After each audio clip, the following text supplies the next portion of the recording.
주발 앞에 무릎 꿇고라는 찬양인데요. 주의 옷자락 만지며, 아마 아시는 분들도 많이 계실 텐데 혹시 모르시면은 같이 한번 불러보고 배워보도록 하죠. 좋은 찬양입니다. 특히 뒷부분의 가사 말을 좀 묵상하면서 같이 또 찬양하고 오늘 말씀을 같이 또 나누면 좋겠습니다.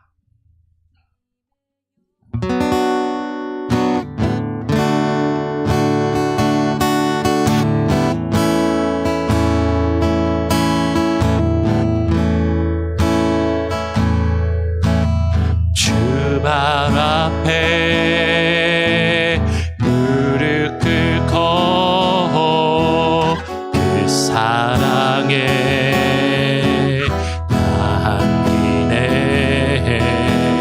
어떤 말도 그 어떤 소리도 그 발 앞에서 잠잠해지네.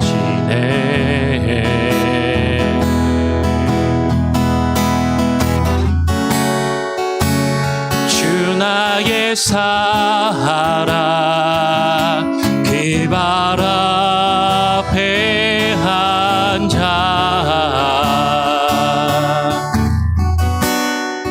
내 모든 기도는 사랑의 노래가 되네.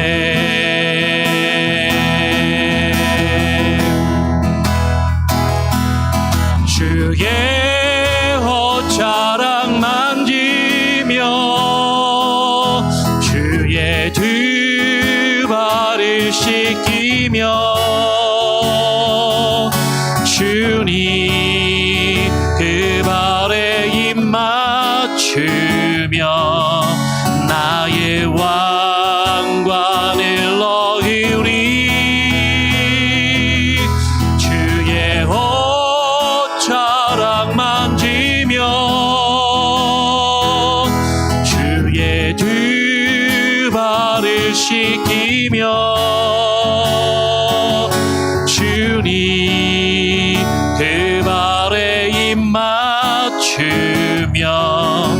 나의 왕관을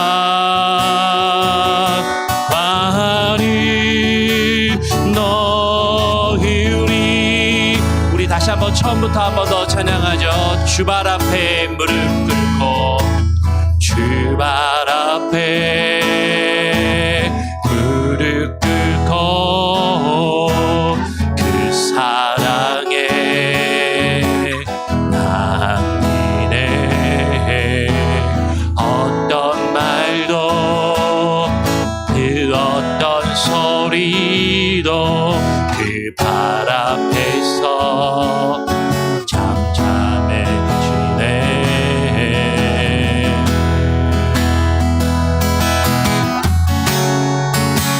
주 나의 사랑 그 발 앞에 앉아 내 모든 기도는 사랑의 노래가 되네.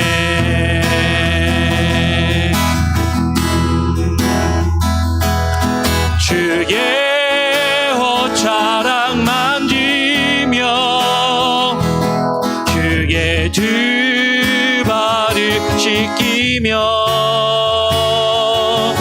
주님 그 발에 입 맞추며 나의 왕관을 넣으리.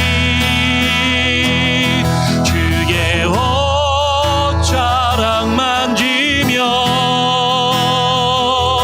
주의 두 발을 씻기며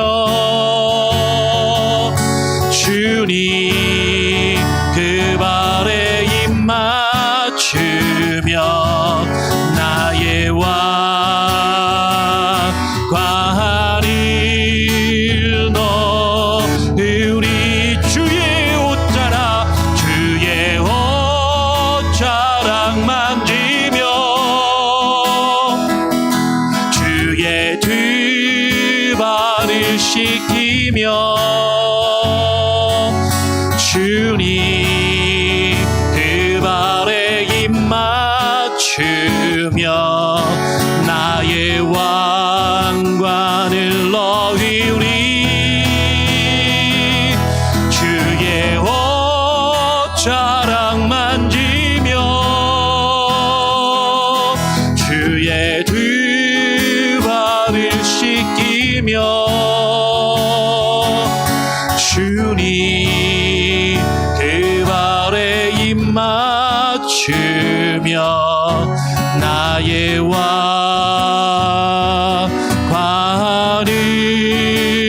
너희리.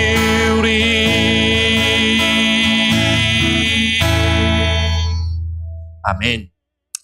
우리 같이 사도신경으로 우리의 신앙을 함께 고백하도록 하겠습니다. 전능하사 천지를 만드신 하나님 아버지를 내가 믿사오며 그 외아들 우리 주 예수 그리스도를 믿사오며 성령으로 잉태하사 우리 구주에게 나시고 본디오 빌라도에게 고난을 받으사 십자가에 못 박혀 죽으시고 장사한 지 사흘 만에 죽은 자 가운데서 다시 살아나시며 하늘에 오르사 전능하신 하나님 우편에 앉아 계시다가 저리로서 산자와 죽은 자를 심판하러 오시리라. 성령을 믿사오며 거룩한 공회와 성도가 서로 교통하는 것과 죄를 사하여 주시는 것과 몸이 다시 사는 것과 영원히 사는 것을 믿사옵나이다. 아멘. 같이 오늘 말씀 같이 읽도록 하겠습니다. 사무엘하 2장 8절입니다. 2장 8절부터 11절까지 말씀을 교독으로 읽도록 하죠. 사무엘하 2장 8절부터 11절까지를 교독으로 읽겠습니다. 제가 먼저 8절을 읽겠습니다. 사울의 군사령관 넬의 아들 아브넬이 이미 사울의 아들 이스보셋을 데리고 마하나임으로 건너가 길르앗과 아술과 이스라엘과 에브라임과 베냐민과 온 이스라엘의 왕으로 삼았더라. 사울의 아들 이스보셋이 이스라엘 왕이 될 때에 나이가 40세이며 2해 동안 왕위에 있으니라. 유다 족속은 다윗을 따르니 다윗이 헤브론에서 유다 족속의 왕이 된 날수는 7년 6개월이더라. 아멘. 우리가 지난번에 다윗에 대해서 한번 전체적으로 다윗의 일생을 한번 쭉 살펴보았습니다. 근데 다윗과 관련된 여러 사건들이 있고 다윗과 관련된 여러 인물들이 있기 때문에 그 다윗과 관련된 인물들을 조금 더 살펴보면서 다윗 왕과 관련된 그 이야기들을 조금 더 같이 한번 살펴보고 나눠보면 좋겠습니다. 그러니까 다윗이 왕이 되기 이전에는 요나단이라는 인물이 그가 왕이 될 때 그를 도왔던 사울 왕의 아들로서 절친한 친구이고 사랑을 나누었던 사람이라는 것을 우리가 지난 시간에 나누었고요. 이제 다윗이 왕이 될 때 마지막 순간에도 사실은 그렇게 평탄하지 않았음을 오늘 우리가 같이 한번 살펴보기를 원하는 것이죠. 그러면서 오늘 이스보셋과 아브넬이라는 북이스라엘, 그러니까 사실 솔로몬 이후에 이스라엘이 남유다와 북이스라엘로 갈라지지만 그 이전부터 사실은 북이스라엘과 남유다는 사실은 그런 어떤 모습을 그 이전부터 가지게 되는 것이죠. 북이스라엘의 원형이라고도 할 수 있는 사울 왕의 아들이었던 이스보셋과 그를 왕으로 만들었던 아브넬의 이야기, 그리고 그들의 사건 뒤에서 결국에는 북이스라엘과 남쪽 유다를 통틀어서 다윗이 왕이 되는 그 이야기들을 오늘 같이 한번 쭉 나눠보고 또 오늘 예배 이후에 그 부분에 대해서 조금 더 같이 대화하고 같이 나누는 시간을 가지면 좋겠습니다. 오늘 사울과 지난 시간에 우리가 살펴보았던 것처럼 사울 왕과 요나단이 블레셋과의 전쟁에서 죽게 되죠. 사울 왕이 죽게 되고 요나단도 그의 장남이었던 요나단도 죽게 되니까 사울 왕의 군사령관이었던 넬의 아들 아브넬이라는 사람이 있었는데, 이 넬의 아들 아브넬이 사울 왕의 아들 중에서 이스보셋이라는 사울 왕의 아들을 북이스라엘의, 사실은 남쪽 유다 지파를 제외한 온 이스라엘의 왕으로 삼았다라고 오늘 사무엘하 2장은 그렇게 이야기를 합니다. 그래서 사무엘하 2장 8절 9절에 보면 이스보셋을 길르앗과 아술과 이스라엘과 에브라임과 베냐민과 온 이스라엘의 왕으로 이 아브넬이 삼았다라는 그런 표현이 나오게 되죠.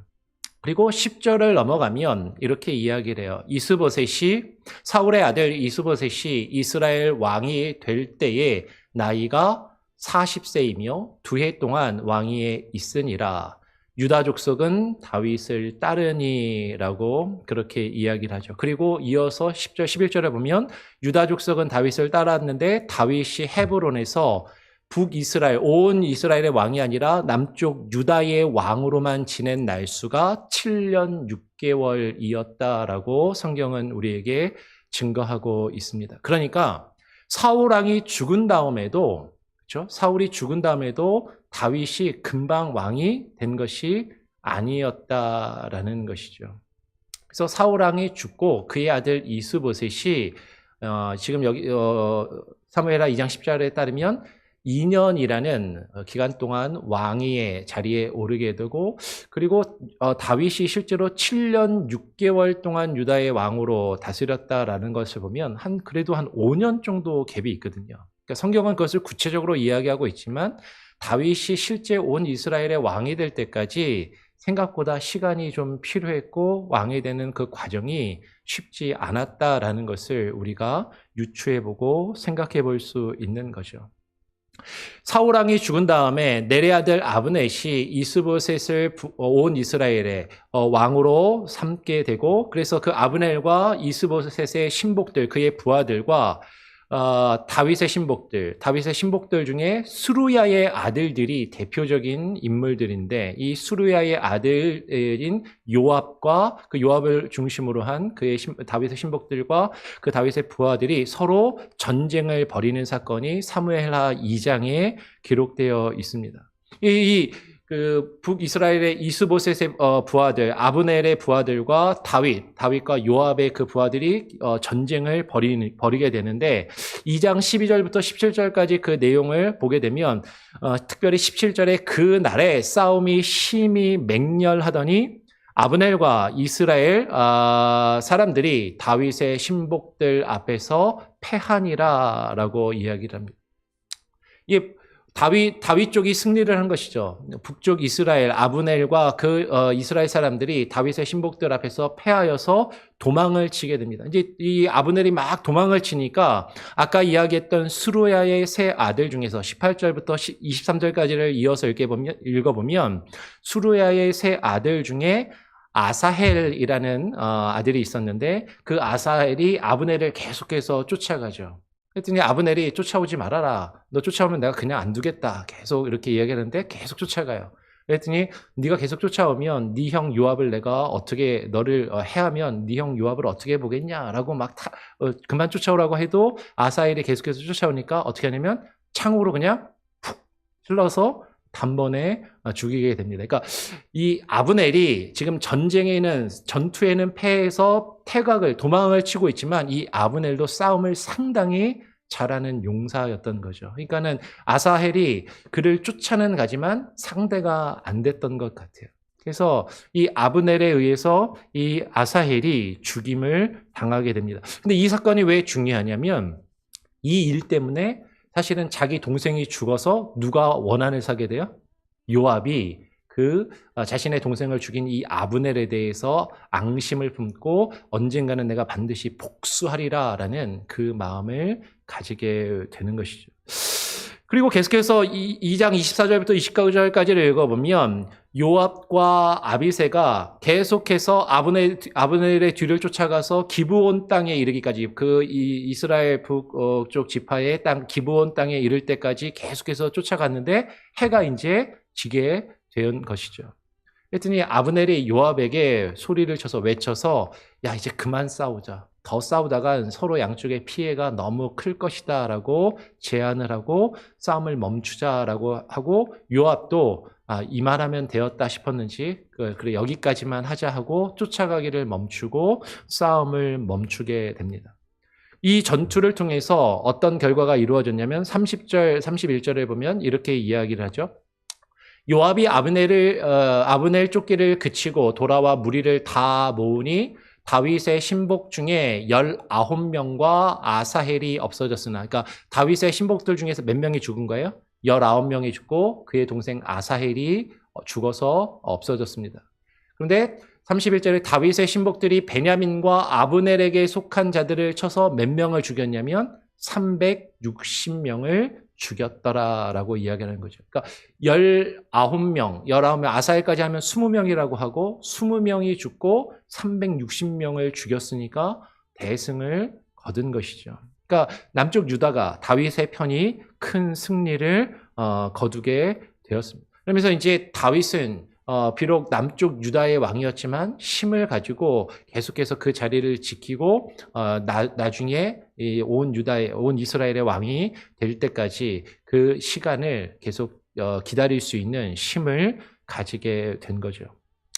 근데 한편 북이스라엘의 아브넬이 사울과 다윗 사이의 집에 전쟁이 계속해서 있는 동안에 계속 싸움을 했던 거예요. 싸움을 하면서 이 전쟁에 나가서 전쟁을 주도하고 싸웠던 인물이 아브넬이었고 이 아브넬이 이스보셋을 왕으로 세웠기 때문에 사울의 집에서 사울의 가문이 이끌었던 북이스라엘의 그 가운데서 점점 권세를 잡았다라고 성경은 이야기를 합니다. 어느 정도로 권세를 잡았냐? 사무엘하 3장으로 넘어가면 3장 6절에서 11절을 보면 아브넬이 사울의 첩이 있었는데 사울의 첩 아야의 딸 리스바와 통간을 하는 지경에 이르게 되는 거죠. 그러니까 이전에 죽었지만 사울 왕 자신이 섬기던 군주가 첩으로 데리고 있던 여인을 자신이 겁탈을 하고 취하게 되는 거죠. 그 사실을 안 이스보셋이 사울의 아들인 이스보셋이 어떻게 돌아가셨지만 내 아버지의 첩을 네가 첩과 통관을 하고 아버지를 욕을 보이느냐라고 따지게 돼요. 그랬더니 사무엘하 3장 8절에 아브넬이 이스보셋이 자신에게 그렇게 따지듯이 이야기하니까 엄청 화가 났습니다. 화가 나서 이 이스보셋에게 분하여서 그를 분하게 여겨서 이스보셋에게 이야기하는 거죠. 네가 어떻게 왕이 될 수 있었는데 너를 왕의 자리에 앉혀준 것이 내가 아니냐라고 큰 소리를 치는 것이죠. 그러면서 이 아브넬이 이스보셋에게 뭐라고 이야기하냐면 그래? 나를 그렇게 무시하고 나한테 그렇게 이야기를 했어? 하면서 이 아브넬이 하는 이야기가요. 하나님에 대한 이야기를 합니다. 지금 화가 났잖아요. 화가 나가지고 이스보셋에게 따지면서 내가 너를 왕으로 만들어줬는데 나한테 그렇게 함부로 하면 너의 왕의 자리를 빼앗아서 누구에게 주리라? 다윗에게 넘겨주리라 라고 이야기를 하면서 하나님의 말씀을 언급하는 거죠. 사무엘하 3장 9절 10절을 보면 이렇게 이야기를 합니다. 여호와께서 다윗에게 맹세하신 대로 내가 이루지 아니하면 하나님이 아브넬에게 벌 위에 벌을 내리심이 마땅하니라. 그 맹세는, 그러니까 하나님께서 다윗에게 하신 그 맹세는 곧 이 나라를 사울의 집에서 다윗에게 옮겨서 그의 왕위를 단에서 브엘세바까지 이스라엘과 유다에 세우리라 하신 것이니라 라고 그렇게 이야기를 하는 것이죠. 지금 아브넬이 이렇게 이야기를 하는 거 있는 것을 보면 아브넬은 하나님께서 다윗에게 이런 언약을 하셨다는 것을 어떻게 하고 있었어요? 알고 있었던 거예요. 이것을 알고 있었지만 그는 다윗을 왕으로 처음에 인정하지 않고 누구를 왕으로 세웠어요? 사울의 아들인 이스보셋을 왕으로 세웠습니다. 사울의 아들인 이스보셋을 왕으로 세운 것은 이 아브넬의 입장에서는 내가 세우면 내 뜻대로 왕을 조정할 수 있을 거다라고 생각했던 것이죠. 그래, 당신이 왕해. 근데 당신은 허수아비고 내가 실제로는 그 뒤에서 실제적인 왕 노릇을 하기를 사실은 이 아브넬이 원하였다라는 것이죠. 그래서 지금 이 아브넬이 화가 난 상황에서 이전에 하나님께서 다윗에게 하셨던 그 맹세, 그 말씀을 들먹이는 거예요. 그러면서 하나님이 예전에 다윗한테 뭐라고 말씀하셨는지 알아? 하나님이 다윗에게 이 나라를 다 주신다고 했단 말이야. 내가 그 하나님의 약속을 내가 한번 이루어 보겠다. 그러면서 너의 왕위를 빼앗아서 다윗에게 주겠다라고 그렇게 으름장을 놓게 되는 거죠. 그래서 아브넬이 전령들을 보내서 다윗에게 사람을 보내어서 온 이스라엘을 다윗에게 돌려서 바치겠다라고 그렇게 제안을 하는 말을 하게 됩니다. 그리고 3장 12절부터 16절까지를 보면 다윗이 이것을 좋다고 여기고 좋다고 말하며 그와 언약을 맺는 조건으로 무엇을 요구해요?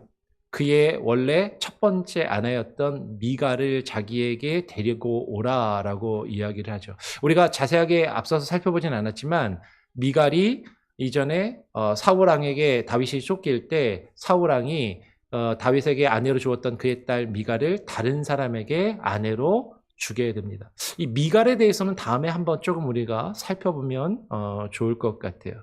그래서 이 아브넬이 이스보셋에게 사람을 보내서 그 미갈을 다윗에게 보내라라고 그렇게 지시를 이스보셋에게 이야기를 합니다. 그래서 15절을 보면 이스보셋이 사람을 보내어 미갈의 남편 라이스의 아들 발디엘에게서 사울이 다윗의 아내를 이 발디엘이라는 사람에게 아내로 다시 주었는데 그 아내로 주었던 그 발디엘에게서 여기서 그가 누구냐면 미갈을 다윗의 첫 번째 아내였던 그 미갈을 빼앗아 와서 다윗에게 돌려보내게 되는 것이죠.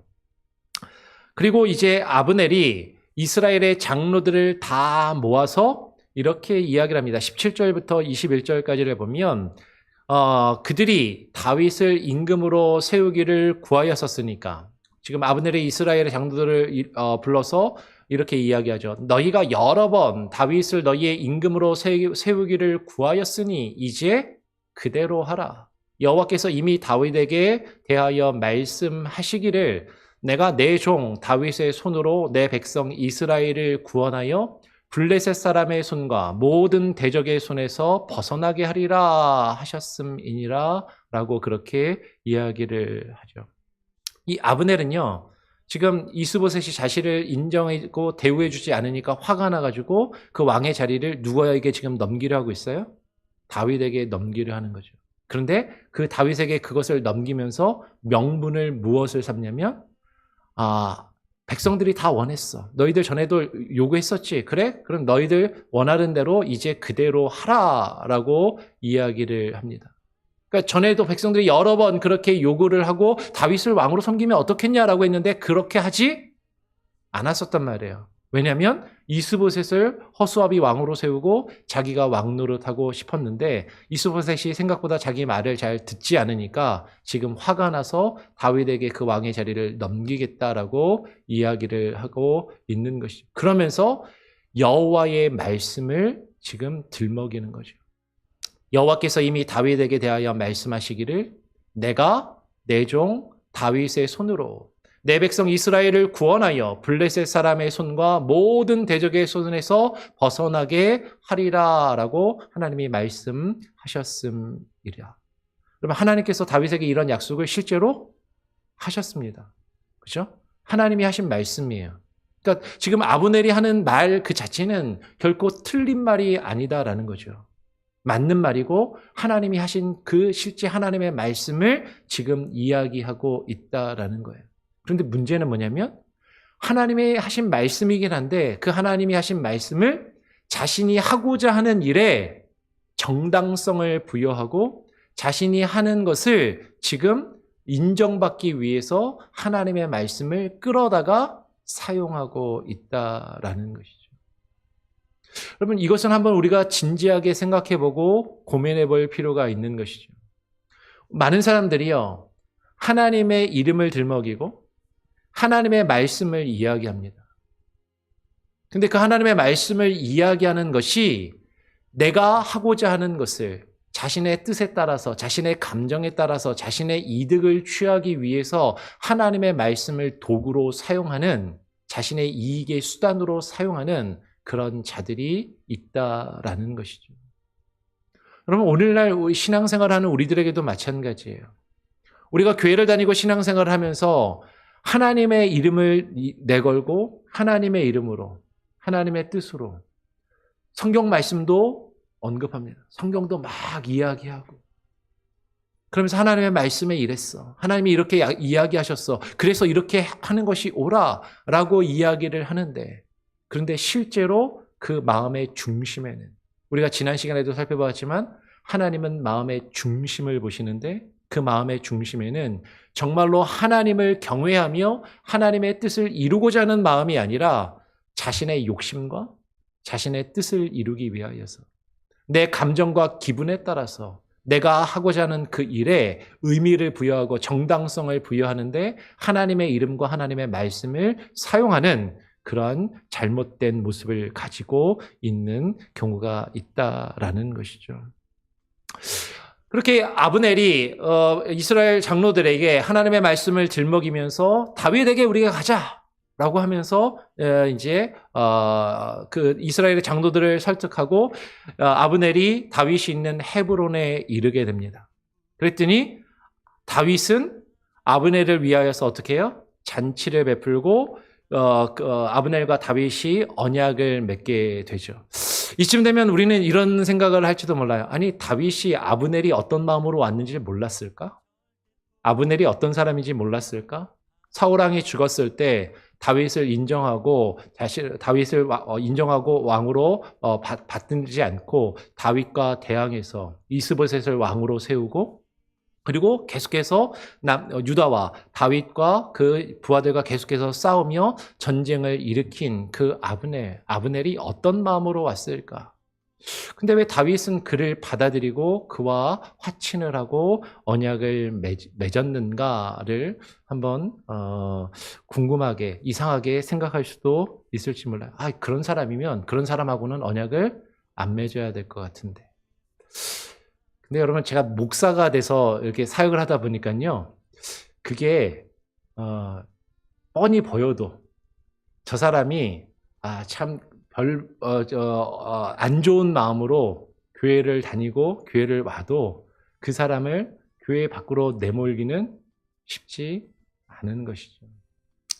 며칠 전에 전화가 왔어요. 아는 목사님한테 전화가 와가지고 자기가 아는 분이 그 교회에서 이쪽 몽고메리 지역으로 이사를 오게 됐다라는 거예요. 그러면서 대뜸 그 이름을 딱 저한테 알려주면서 누구누구라고 하는데, 몽고메리에 가면 한인교회를 찾아갈 것 같은데 그분은 조심해야 된다고. 교회 오면 이제 조심하라고 이렇게 이야기를 하는 거죠. 그러니까 웬만하면 교회에 받아들이지 말라라는 뉘앙스로 그렇게 이야기를 하는 거예요. 친구 목사가 그렇게 전화를 해주는데, 근데 이제 근데 오면 어떻게 안 받아? 사실 이제 그러면서도 이제 목사들끼리도 사실은 자신을 힘들게 하는, 괴롭히는 사람, 근데 그 사람이 떠나서 내 친구 목사 교회에 가서 또 힘들게 할까봐 또 이제 알려주는 것이죠. 그 사람이 오면 조심하라고. 근데 우리 교회 올지 안 올지 모르겠어요. 근데 교회에 온다고 해서 사실은 교회 밖으로 이렇게 내보내거나 쫓아낼 수는 없는 거잖아요. 아마 다윗의 마음이 그렇지 않았을까? 다윗도 아마도 지금 이스보셋이 어떤 마음으로, 지금 아브넬이 지금 어떤 마음으로 자신을 찾아왔는지 모르지 않았을 수도 있지만, 그런데 지금 다윗은요, 우리가 다윗에 대해서 앞으로 조금 더 살펴보겠지만 다윗은 명분을 중요하게 생각했던 사람이고, 그리고 자신을 찾아오는 사람에게 함부로 해코지를 하지 않은 그런 모습을 보이는 것이죠. 그래서 다윗은 이 아브넬과 언약을 맺고 이 아브넬을 돌려보내게 됩니다. 근데 다윗의 신복 중에 아까 이야기했던 요압이 이것을 들어요. 이 소식을, 그 자리에는 요압이 없었는데 요압이 다른 데 갔다가 돌아오다가 이 소식을 듣고 다윗 왕에게 앞으로 나아가서 어찌해서 그 아브넬을 편안히 돌려보냈느냐라고 다윗 왕에게 따져 묻는 것이죠. 어떻게 그 아브넬, 우리와 싸우던, 우리와 전쟁을 하던 그 아브넬을, 그 사람이 어떤 마음으로 왔는지 왕이 진정 모른단 말입니까? 어떻게 그 사람을 받아들이고 그 사람과 화친을 맺을 수 있습니까? 라고 지금 그렇게 막 요압이 항변을 하고 따져 묻는 것이죠. 그렇게 다윗 왕에게 따진 요압이 3장 22절에서 26절에 보면 요압이 다윗에게서 나와서 사람을 보내서, 전령을 보내서 언약을 맺고 되돌아가고 있는 아브넬을 쫓아가서 다시 마치 다윗이 다시 부르는 것처럼 되돌아오게 만듭니다. 그리고 3장 27절에 아브넬이 헤브론으로 다시 되돌아오니까 요압이 그와 더불어서 조용히 말하려는 것처럼 이제 그를 딱 이렇게 불러가지고 그에게 뭔가 말을 거는 것처럼 하다가 칼로 그를 찔러서 죽이게 되는 것이죠. 그래서 요압이 아브넬을 죽였던 그 이유를 성경은 이렇게 이야기를 하죠. 3장 30절 말씀 같이 한번 읽어볼까요? 함께 읽어보겠습니다. 시작. 요압과 그의 동생 아비새가 아브넬을 죽인 것은 그가 기브온 전쟁에서 자기 동생 아사헬을 죽인 까닭이었더라. 지금 요압은요, 그 아브넬이 자기 동생 아사헬을 죽였으니까 원한과 복수심을 가지고 그 아브넬을 지금 죽이는 것이에요. 그런데 한번 여러분 잘 생각해 보시길 바랍니다. 이 요압이 하고 있는 이 모습이 어떠한가? 자신이 섬기던 왕이, 자신이 섬기던 다윗 왕이 그를 받아들이고 그와 언약을 맺었잖아요. 그와 화친을 하기로 언약을 맺었는데 지금 다윗을 왕으로 섬기고 있는 그 요압은 왕이 한 결정을 받아들이지 않는 거예요. 다윗 왕이 한 그것이 못마땅한 것이죠. 그리고 자신의 감정에 따라서. 그렇죠? 지금 내가 원수를 진 저 아브넬을 다른 사람은 몰라도 저 사람은 내가 도저히 받아들일 수 없다. 나의 동생을 해하고 우리 가문에 해를 끼치고 상처를 준 저 자를 똑같이 나도 갚아주리라고 하면서 다윗이 언약을 맺은 것을 그냥 깨버리고 그를 죽여버리는 것이죠. 왕의 권위를, 왕의 뜻을 완전히 거역하고 지금 자신의 뜻에 따라서, 자신의 감정에 따라서 지금 요압이 그렇게 행동을 하고 있더라라는 것이에요. 그러면 다윗이 요압과 자기와 함께 있는 지금 이 요압이 지금 이 아브넬을 죽였다라는 이야기를 듣고 그 요압뿐만 아니라 그리고 자기와 함께 있는 모든 백성에게 굵은 베옷을 입고 배를 띠고 그 아브넬의 죽음을 애도하도록 명령을 하게 됩니다. 그래서 31절에서 39절에 보면 온 이스라엘 백성이 이제 그것을 보는 것이죠. 여러분, 이 온 이스라엘은 다윗을 원래 왕으로 인정하지 않았던 북쪽의 그 이스라엘 백성들도 그거를 이렇게 보게 되는 거죠. 어떻게 화친을 맺으러 갔던 아브넬을 죽일 수 있는가라고 이스라엘 백성들이 오해할 수 있었는데 다윗이 그의 죽음을 진심으로 애도하는 모습을 보고 그 넬의 아들 아브넬을 죽인 것이 다윗 왕이 한 것은 아니구나라는 것을 백성들이 알게 되는 것이죠. 그러면서 그 아브넬의 죽음을 지금 애도하면서 다윗이 뭐라고 이야기를 하냐면 이렇게 이야기를 해요. 우리 39절 말씀을 같이 한번 읽어보죠. 시작. 내가 기름 부음을 받은 왕이 되었으나 오늘 약하여서 스루야의 아들인 이 사람들을 제어하기가 너무 어려우니 여호와는 악행한 자에게 그 악한 대로 갚으실지로다 하니라. 다윗이 한탄을 하면서 이야기하는 거죠. 내가 여호와 하나님이 내게 기름을 부으시고 내가 여러 고난과 우여곡절 끝에 기름 부음을 받고 왕의 자리에 오르게 되었지만 내가 왕은 왕인데 힘이 없다라는 거죠. 내가 지금 약하여서 지금 수루야의 아들인 수루야의 아들이 누구예요? 요압과 그의 형제들을 이야기하는 것이죠. 여러분, 이 수루야의 아들들은요, 다윗의 신복이라고 불리던 사람들이란 말이에요. 다윗을 돕는 자들이라고 불리던 사람이라는 것이죠. 그렇죠? 다윗을 섬기던 사람들. 다윗과 함께 싸우고 다윗을 위해서 마치 목숨을 버릴 것 같이 보이는 사람들. 근데 그들이 다윗의 왕됨을, 다윗의 왕권을 인정하지 않고 자신의 기분이 상하면, 감정이 상하면, 마음이 상하면 자기 뜻대로 하고자 하는 그런 모습을 가지고 있더라라는 것이죠. 다윗을 왕으로 세우는데, 다윗이 왕이 되는데 그들의 공이 분명히 컸는데, 그들은 자신들이 다윗을 왕으로 세웠다라는 그 공을 가지고 다윗을 또한 자신들 마음대로 이리저리 움직이고자 하는 그런 모습들을 가지고 있었다라는 것이죠. 그래서 다윗은 이 사람들을 내가 제어하기가, 이 사람들을 내가 다스리고 관리하기가 너무 어렵다라고 한탄하고 있는 것이에요. 여러분, 지금 이스보셋을 왕으로 세웠던 아브넬이나 이스보셋을 왕으로 세우고 그 이스보셋을 조정하려 했던 아브넬의 모습이나 지금 다윗을 왕으로 세우고 다윗의 뜻을 거역하면서 자신들을 뜻대로 하고자 했던 수루야의 아들 요압과 그 형제들이나 별반 다를 것이 없다라는 것이죠. 그렇죠? 아브넬과 이 요압은 거의 비슷한 부류의 사람들인 것이에요.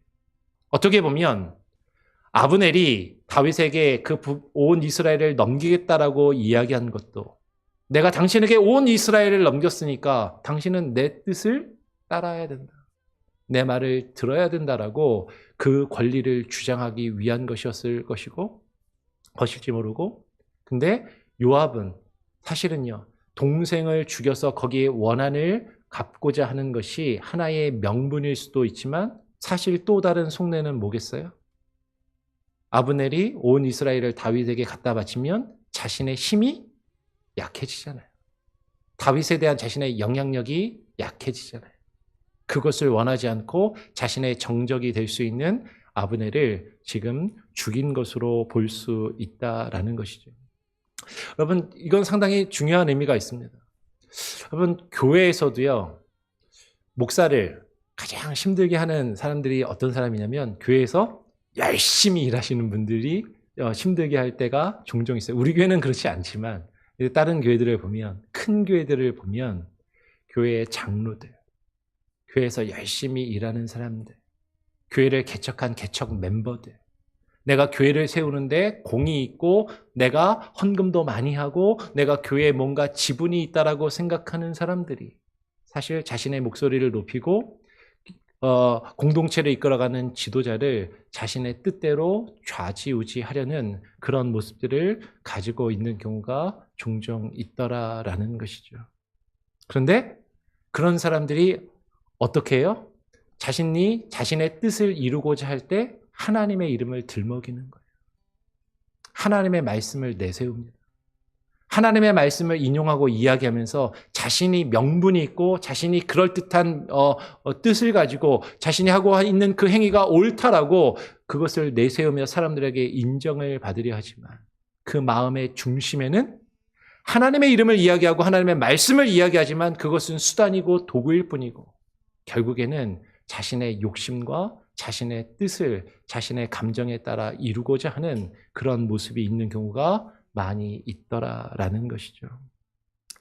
결국 지금 수루의 아들 요압에 의해서 아브넬이 죽게 되고 4장으로 넘어가게 되면 4장 1절에서 3절을 보면 그 사울의 아들 이스보셋은 그 아브넬이 헤브론에서 죽었다라는 그 소식을 듣고 손에 맥이 풀렸다라고 이야기합니다. 이제 자신을 그래도 왕으로 세워주고 어떻게든 자신을 꼭두각시처럼 여겼을지라도 자신이 의지할 수밖에 없었던 그 아브넬이 죽었다라는 소식을 듣고 이제 이스보셋은 손에 맥을 놓고 이제 기력을 정신을 차리지 못하게 되죠.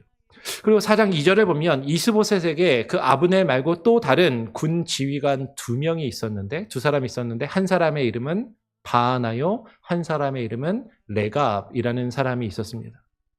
둘 다 베냐민 사람이고 베냐민 지파의 부에롯 사람이었는데 이 레갑과 바하나가 낮에 침상에서 이 이스보셋이 잠을 자고 있을 때 이스보셋을 쳐서 죽여요. 그리고 결국에는 이 이스보셋의 목을 베어서 이스보셋의 목을 들고 다윗 왕을 찾아갑니다. 다윗 왕을 찾아가서 그 이스보셋의 목을 다윗에게 갖다가 바치지만 다윗은 오히려 그들에게 상을 주는 것이 아니라 어떻게 해요? 오늘 11절의 말씀을 보면 이렇게 이야기를 하죠. 11절 같이 한번 읽어볼까요? 시작. 하물며 악인이 의인을 그의 집 침상 위에서 죽인 것이겠느냐? 그런즉 내가 악인의 피 흘린 죄를 너희에게 갚아서 너희를 이 땅에서 없이 하지 아니하겠느냐 하고 자신의 그 이스보셋의 목을 들고 찾아온 이 이스보셋의 두 군사령관 지휘관을 향해서 다윗이 이야기합니다. 전에 사울과 요나단이 죽었을 때 그들이 죽었다라는 소식을 내가 기뻐하고 좋아할 것이라고 생각해서 그 소식을 나에게 알려온 사람을 내가 어떻게 했는지 모르냐?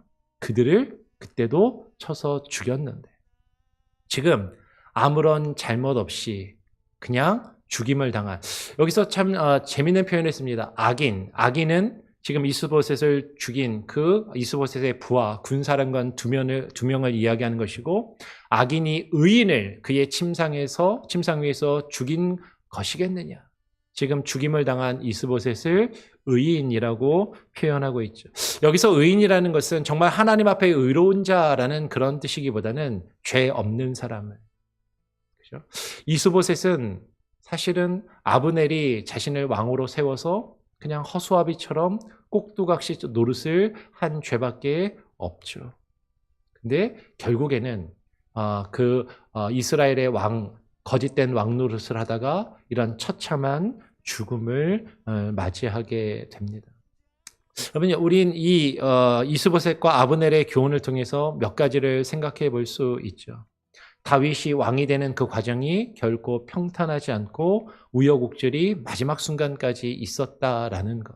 왕이 되는 그 과정이 정말 쉽지 않았다라는 것. 다윗이 처음에는 남쪽 유다의 왕으로만 역임을 받다가 온 이스라엘의 왕으로 역임을 받기까지 생각보다 오랜 시간과 여러 가지 일들이 있었다라는 것.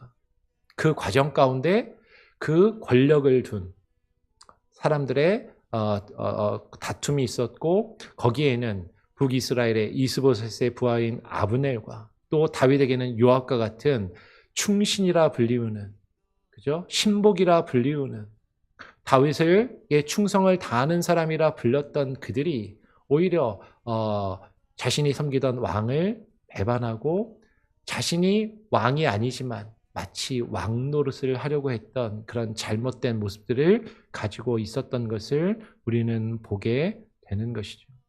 그 가운데서 다윗은 늘 언제나 명분을 따라서 자신을 찾아온 그 잘못된 사람들을 온전히 받아들인 것이 아니라 자신이 지금 힘이 약할 때는 조금 숙이고 기다리지만 나중에 자신이 그 잘못을 벌할 수 있을 때 충분한 명분이 있을 때 그 잘못된 이들을 처단하고 자신이 왕의 자리를 하나하나 굳건히 세워나가는 그 모습을 다윗이 가졌던 것을 보게 됩니다.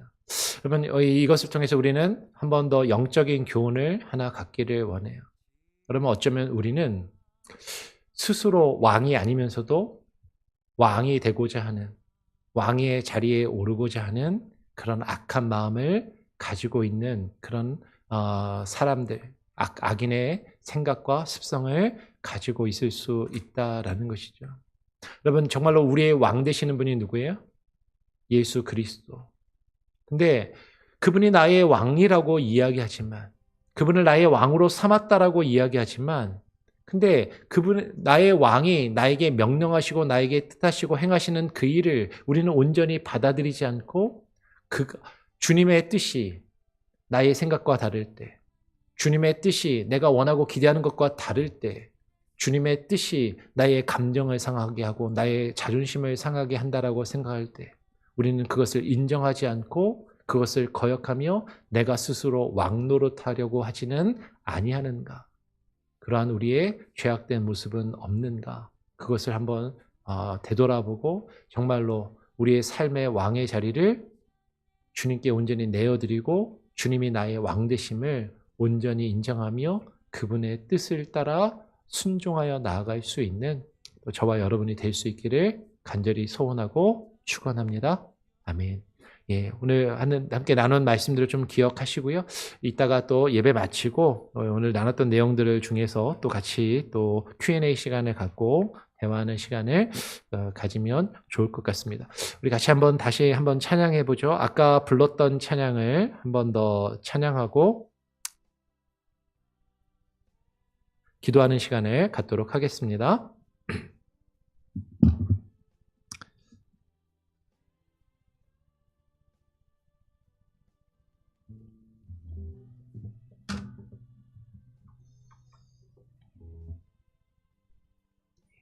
아까 우리 주님 발 앞에 무릎 꿇고라는 찬양 불렀었는데요. 이 찬양의 가사말 뒷부분에 정말로 나의 왕관을, 나의 왕됨을 주님 앞에 내려놓고 주님께서 나의 왕 되심을 온전히 인정하는 마음으로 고백하는 마음으로 찬양하기를 원합니다.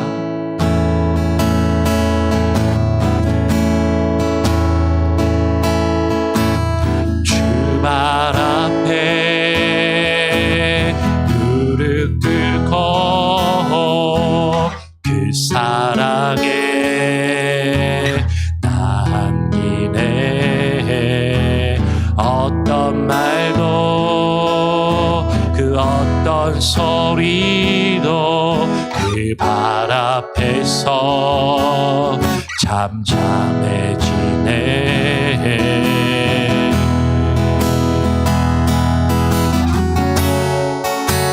주 나의 사랑 그 발 앞에 앉아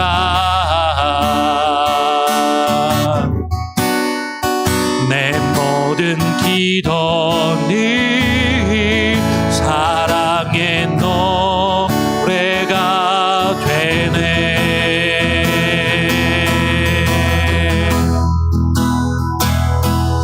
주의 옷자락 만지며 주의 두 발을 씻기며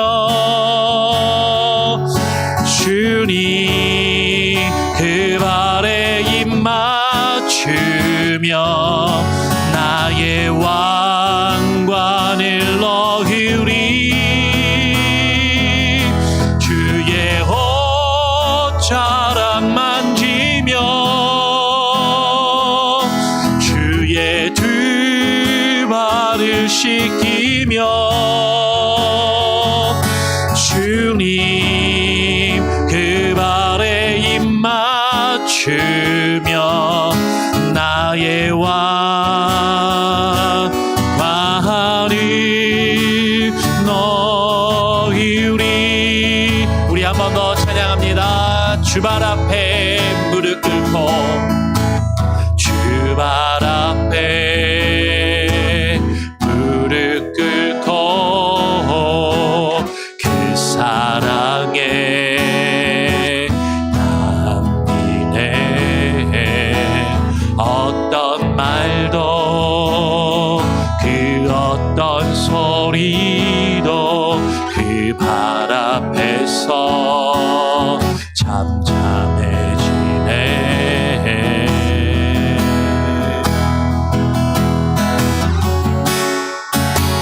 주 나의 사랑 그 발 앞에 앉아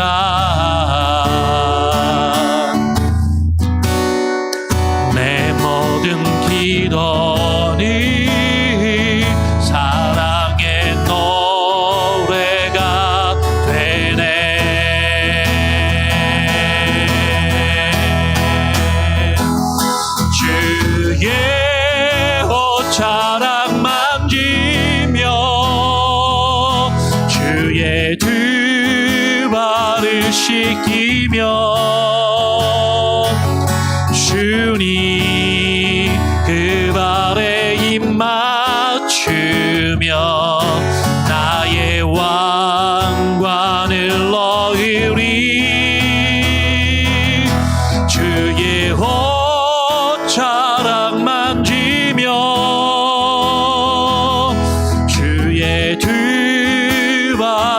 씻기며 주님 그 발에 입 맞추며 나의 왕관을 너으리 주의 옷자락 주의 옷자락 만지며 주의 두 발을 씻기며 주님 그 발에 입 맞추며 나의 왕관을 넣으리 주의 옷자락 만지며 주의 두 발을 씻기며 주님 그 발에 입 맞추며 나의 왕관을 넣으리. 우리 같이 함께 기도하기를 원합니다. 오늘 함께 나눈 말씀을 기억하면서 하나님 정말로 나의 삶 가운데 주님의 왕되심을 온전히 깨닫고 인정하며 주님 앞에 무릎 꿇게 하여 주시옵소서. 여전히 내가 왕임에 아님에도 내가 스스로 왕이고자 하는 죄악된 모습이 나에게 있지는 아니한지 하나님의 뜻을 거역하며 내 뜻을 주장하며 하나님의 이름과 주의 말씀을 사용하고 있지는 아니한지 하나님 우리의 연약한 모습 하나님 우리의 나약한 모습을 긍휼히 여겨 주시고 아버지의 말씀 앞에 온전히 무릎 꿇어 나갈 수 있는 귀한 은혜를 부어 주시옵소서. 같이 한번 합심하여 함께 기도하기를 원합니다. 기도하겠습니다. 아버지 하나님 감사합니다. 오늘 이 시간 하나님 이스보셋과 아브넬에 대한 이야기를 함께 듣고 나누며 아버지 하나님의 말씀과 주의 뜻 안에서 교훈을 얻게 하여 주시고 하나님 우리가 정말로 겸손함과 온유한 마음을 가지게 하여 주시고 하나님 우리가 왕이 아님에도 왕이고자 하는 내 삶의 주인의 자리를 여전히 내가 지키며 그것을 유지하고자 하는 악한 모습이 내 안에 있지 아니한지 하나님 깨닫게 하여 주시고 아버지 하나님은 뉘우치게 하여 주시고 온전히 주님을 바라보며 주의 뜻을 인정하며 주님께 나아갈 수 있는 귀한 은혜를 부어 주시옵소서. 아버지여 임하여 주시고 주를 향한 말씀의 은혜 아버지 하나님 주님 앞에 겸손히 무릎 꿇게 하여 주시옵소서. 온전히 하나님이여 나의 왕됨과 나의 삶의 주인의 자리를 주님 앞에 내어드릴 수 있는 은혜를 부어 주시옵소서. 하나님 우리 성도들의 마음 가운데 겸손함과 온유한 마음을 주시고 주의 뜻 앞에 무릎 꿇게 하여 주시옵소서. 하나님을 바라보는 심령 가운데 갈 수 있게 하여 주시옵소서.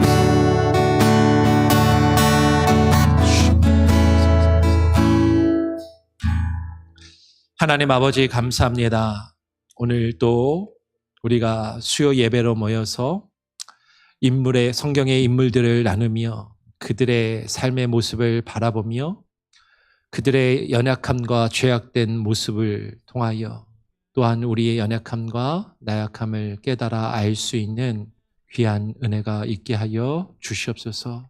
하나님 정말로 왕이 아님에도 왕이고자 하고 왕이 아니면서도 왕 노릇하고자 했던 잘못된 그 사람들의 모습들을 바라보며 하나님 우리가 어쩌면 나의 삶의 온전한 왕이 되시고 주인이 되시는 아버지 하나님의 뜻을 거역하며 나의 상황과 나의 감정과 나의 기분과 나의 이익을 따라 행하고 있지는 아니한지 그러면서도 우리는 하나님께 충성된 주의 종이라고 스스로 말하고 그렇게 불리기를 원하며 하나님의 이름과 주의 말씀을 들어 사용하고 있지는 아니한지 하나님 믿음 있는 모습을 우리가 가장하여서 믿음 있는 척하지만 그 경건의 모양을 나의 이익의 수단과 도구로 삼는 그런 어리석음과 죄악된 모습들이 우리에게 있지는 아니한지 하나님 우리 자신을 되돌아보게 하여 주시고 하나님 우리가 주님과 주의 말씀 앞에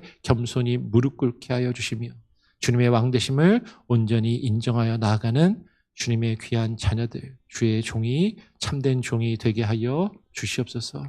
하나님, 우리의 삶 가운데 하나님의 역사하심과 뜻만이 우리를 주장하시고 인도하시고 함께하여 주시기를 간절히 소원하오며 거룩하신 예수 그리스도의 이름으로 기도합니다. 아멘. 주기도문으로 수요예배를 마치도록 하겠습니다. 하늘에 계신 우리 아버지여, 이름이 거룩히 여김을 받으시오며 나라가 임하시오며 뜻이 하늘에서 이루어진 것 같이 땅에서도 이루어지리이다.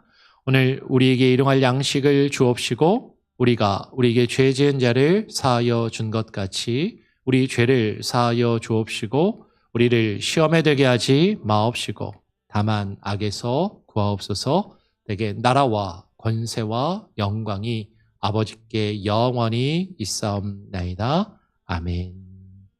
조금 자유롭게 기도하시고요. Q&A 시간이 이어서 갖도록 하겠습니다. 예비하시니